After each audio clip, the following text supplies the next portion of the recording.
한상공회에서 이사이자 일반 CPA 업무하고 세금 문제 해결 업무를 전문으로 하고 있는 제임스 차 CPA입니다. 반갑습니다. 네, CPA님, 저 최근에 코로나 바이러스 사태와 관련해서 연관 검색어로 가장 많이 뜨는 단어 중에 하나가 SBA 론인데요. 비즈니스 하시는 분들이 아무래도 관심이 가장 높다는 반증이 아닐까 싶은데 어떻습니까? 네, 이번 코로나 바이러스 사태로 인해서 그 경제적인 타격을 입은 비즈니스를 살리기 위해서 연방정부에서는 The CARES Act라는 그 법안을 통과시켰죠. 네, 그리고 나서 이제 두 차례에 걸쳐서 SBA한테 그 두 차례에 걸쳐서 펀딩을 했고, 그 덕분에 많은 비즈니스들이 그 디자스터 론하고 PPP 론을 신청할 수가 있었죠. 예, 근데 이제 이 신청을 하고 나신 다음에도 준비하셔야 되고 대책을 마련하셔야 될 부분들이 더 중요합니다. 네, 그렇다면 이 PPP 론 받으신 후에 준비해야 하는 사항들은 뭔지, 또 다른 텍스 베너핏과의 상관관계는 어떻게 되는지 지금부터 설명 부탁드립니다. 오늘 어젠다를 먼저 말씀드리면은 첫 번째로 PPP 론을 이미 받으신 분들께서 5월 7일로 되어 있는 그 듀 데이트 안에 어떤 결정을 내리셔야 하는지에 대해서 같이 살펴보고요. 두 번째로는 그 론 포기니스를 받으신 후에 있게 될 그 SBA 론에 대한 SBA의 그 인베스티게이션하고 또 IRS에서 감사를 나오게 될 수가 있는데, 그거에 대한 그 전략, 준비하는 전략하고 그리고 또 다른 텍스 베네핏들하고의 상관관계, 이 세 가지를 살펴보도록 하겠습니다. 네, 먼저 SBA 워닝 가이드라인 먼저 보겠습니다. 모든 바로어들이 이 PPP 론이 경제적으로 꼭 필요한지를 평가하셔야 되고요. 또 PPP 신청서에 서티파이 하신 내용대로 주의 있게 검토하셔야 되는데, 중요한 점은 현재 불확실성 때문에 economic needs에 따라서 신청자의 비즈니스를 ongoing으로 지속적으로 운영하기 위해서 꼭 필요한지를 신중하게 살피신 후에 서티파이 하시도록 되어 있습니다. 또 그 다음 페이지를 보시면은 현금의 유동성을 다른 소스를 통해서 충당하실 수가 있는지 검토를 하신 후에 서티파이를 하시게 되어 있습니다. 또 어느 비즈니스든지 바로 지금 상태에서 론의 필요성을 제시하지 못할 거라고 판단이 되시면은 내일 모레로 다가온 5월 7일 안에 다시 갚아야지 이 서티파이 하신 거에 대한 책임을 면하실 수가 있게 됩니다. 네, 그리고 론을 받으신 다음에 나중에 가서 이 자격 요건들을 충족시키지 못하시거나 또 론의 그 조건에 따라서 사용하지 않으신 경우에는 정말 심각한 법적인 문제들을 직면하실 수도 있게 됩니다. 네, 또 어떤 경우에는 그래서 이런 경우에는 다시 페이백하라는 것이고 프라우드의 혐의를 받을 수가 있다고 합니다.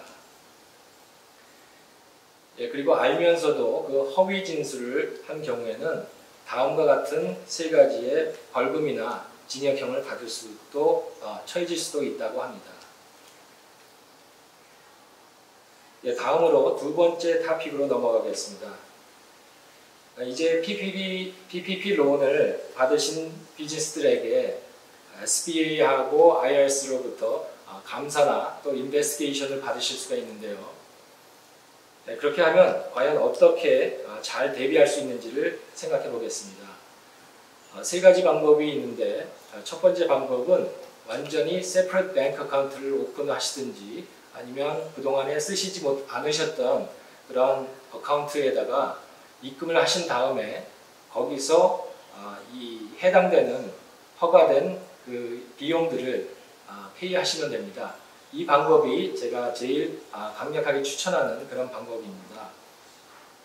그 다음에 두 번째로는 그 일반적으로 쓰시던 그런 비즈니스 어카운트에다가 이 론을 입금하신 다음에 다른 그런 비용들하고 섞여지는 대로 그대로 사용하시는 경우인데, 이 경우는 되도록이면은 절대 사용하지 않으시는 것이 좋겠습니다. 잘 증명을 하지 못하게 되면은 프라드의 위험이 있게 됩니다. 예, 마지막 세 번째 방법은 조금 복잡한 방법이지만 그 separate account를 일단 받으셔가지고 그 일반적인 그 비즈니스 어카운트로 비즈니스 어카운트에서 사용된 그 비용들을 다시 되갚는 reimburse하는 방식입니다. 예, 이런 경우에는 그 비용들을 정확하게 매치를 하셔야 되고 예, 조심해서 잘 하면 되지만 아주 꼼꼼하게 매치를 하셔야 되고 그 회계 업무도 굉장히 조심스럽게 하셔야 하고 그런데 만일에 다른 비용을 위해서 트랜스퍼를 하시게 되면은 여러 가지 문제가 생기게 됩니다. 네, 그래서 정확한 서류 작업을 하시려면 다음 세 가지를 지키셔야 하는데 먼저 그 펀딩에 대한 그 자격 요건, 그 다음에 이 펀드가 제대로 사용돼야 하고요.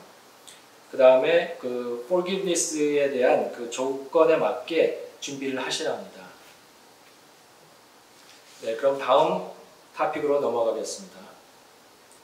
예, 그 다음은 이제 이 PPP 론을 탕감하게 되는 forgiveness하고 그 다음에 두 가지 tax benefit이 있는데 하나는 employee retention credit하고 세 번째는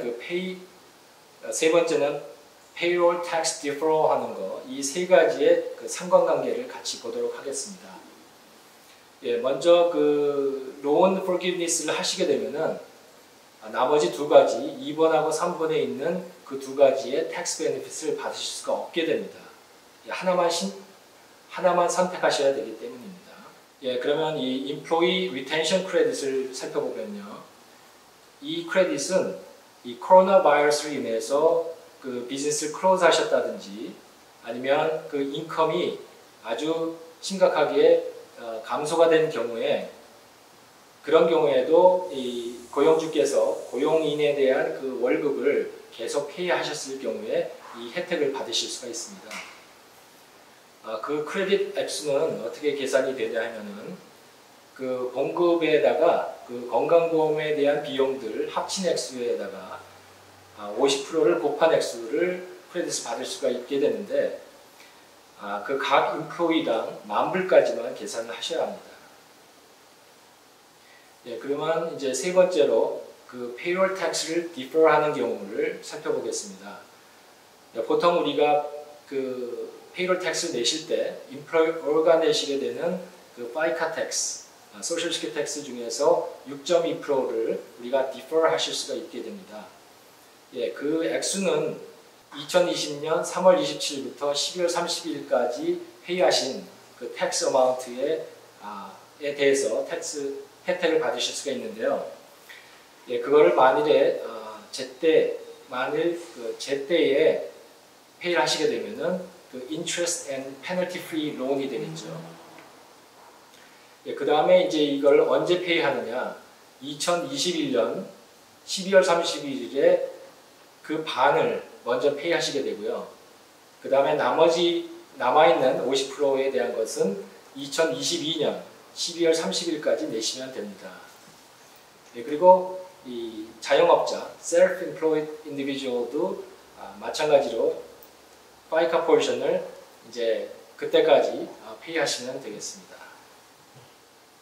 예, 그 다음에 이제 마지막 페이지를 보시면은 이제 이 세 가지 베니핏들이 주로 어떤 경우에 유리하고 왼쪽에 보시면 이제 어떤 경우가 유리하고 그 다음에 오른쪽에는 어떤 경우가 불리한지를 비교해 놨습니다. 그래서 이 세 가지 론을 비교를 했는데 첫 번째 거를 보시면은 이 론이